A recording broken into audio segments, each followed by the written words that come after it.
Well, hey, welcome to another episode of the U School podcast. I know that who I'm speaking to is somebody that cares about kids and particularly cares about kids growing up to have everything that they need to build meaningful lives. Here's a fact: your kid, the kids you care about, that kid lives in a story, whether they realize it or not, whether you've thought about it or not. The question is, who wrote that story? What role are they playing? Was it shaped by family expectations, pressure of their community, social media, or is it theirs? Something that they've chosen with intention and autonomy.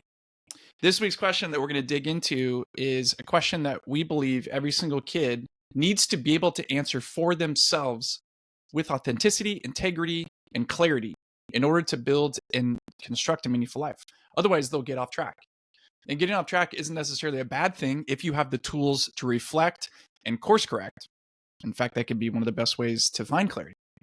But the problem is, and this is why U School exists, most young people are not taught those skills of self-reflection, of deep, thoughtful conversation, and sifting through all the noise, all the competing stories that are vying for their commitment, not to mention their attention.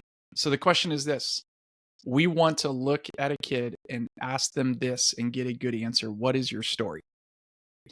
And I would say I've learned and I have a deep conviction that until a kid can tell their story in a clear, honest, and compelling way, they will drift through other people's scripts and stories for them. Stories that were written for them, not by them. And that's ultimately and fundamentally a problem. And I'm speaking to you very personally. I don't really think I understood what my story, authentic story, was until I was in my 30s. And I'm well beyond that now. I had a good script growing up that I took on that looked and sounded really good. Be a good student, become a successful young professional, do responsible work. The problem was it wasn't me. And then I picked up another story that formed my life for about a decade. Go and do something that really matters for others. Go and make a name for yourself in a community that's going to validate you for being a good speaker, for being an impressive leader. But that wasn't me either. These were both stories that I picked up because they looked good, sounded good, felt good, resolved a deeper anxiety. And that's really what happens, I think, for most kids. In the absence of their true story, they'll pick another story that seems to resolve some of the deeper psychological needs. Needs to have meaning in this world, to be cared for, needs for having purpose and doing something useful. And certainly, probably the biggest one is to be connected to others and to belong to others and to find acceptance. People will often forsake their own story, writing it, discovering it, living it, because it seems like it's at odds with getting approval and acceptance from people that matter to them. That's a complicated psychological dynamic. And for me, it wasn't until I really slowed down and took very careful attention to reflect on the story I was living in and these broader questions, which we're going through in each one of these episodes. What am I about? What have I lived through? What do I care about? What am I driven towards? That I started to write a story that I actually wanted to live. There's a guy named Dan McAdams, a psychologist, goes back decades, who designed and promoted this concept of narrative identity. And he said that we don't just have experiences, we don't just build our lives, we assign meaning to them. We live inside of narratives, inside stories. And over time, the meaning that we create about our experiences, our environment, the moments that we go through ultimately shapes our beliefs and it shapes what we choose to do. It's this internalized story that we tell ourselves about who we are and where we're going. Kids need the opportunity to be guided to understand what their narrative is. And it starts with reflecting on their past, their backstory. What have I lived through? What has shaped me? What values did I pick up? And which are the ones that I want to keep? and why? And if they can't answer those questions, they will default to someone else's story. And the hope is that the story that they pick, while they haven't figured out their own, is a good one that leads to their success and safety. And I'm sure you've also heard of the hero's journey from Joseph Campbell. I always look over, it's on my stack of books. He describes this kind of universal arc of a narrative, a story that we find in films, literature, the greatest myths of all time.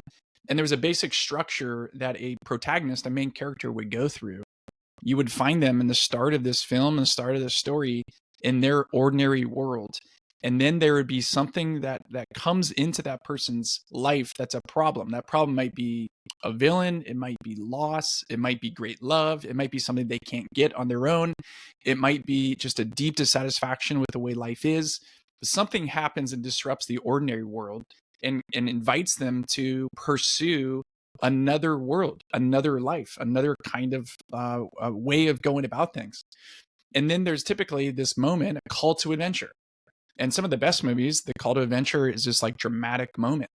And the hero picks up the sword. The hero gets into the car. The hero quits the job, walks out, starts over.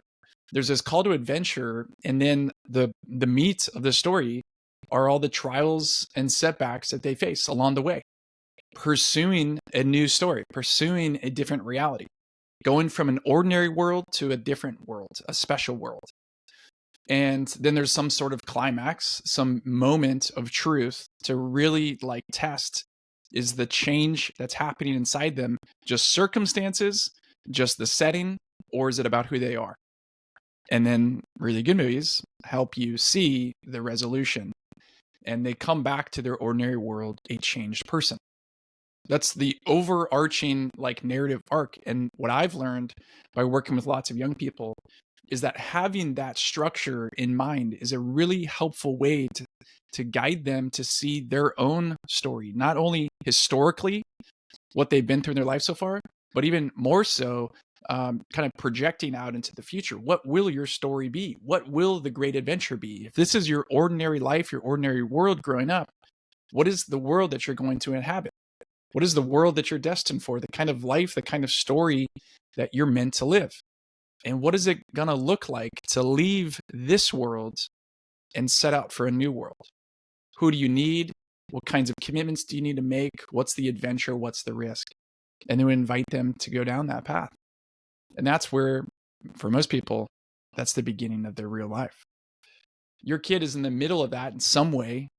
The more opportunities they have to reflect on those things, to think about their life, to get some time to let their mind wander around a set of questions around who they are and where they're going, to be less and less distracted by screens and noise, but to have some free space to think about that, the more likely they are going to be to find a new story that really works for them.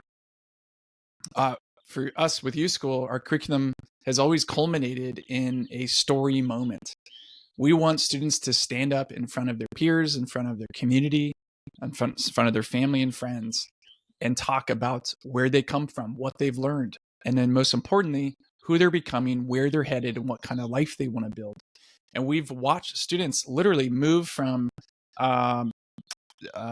certainly lack of clarity to clarity, confusion to certainty, from I don't know who I am to here's what matters to me.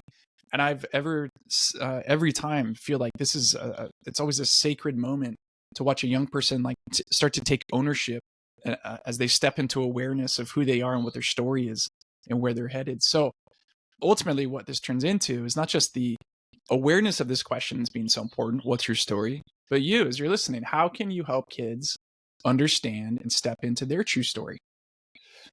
I think it starts with this: share your own story. Think back and reflect on the transformation you've gone through to go from someone else's story for you to your own. And what was that like? What were the dramatic moments? What were the moments of decision? What were the moments that felt like you were in a free fall? What were the times, the situations where you felt like you're in over your head? And what did you do in response to that? So what is your story? Share that with them. Another one would be to ask story-driven questions. These are questions that are appropriate for like the good moments, the car rides, the times where they're connected to you late at night, perhaps, where the guard is down and you just sense an openness from them.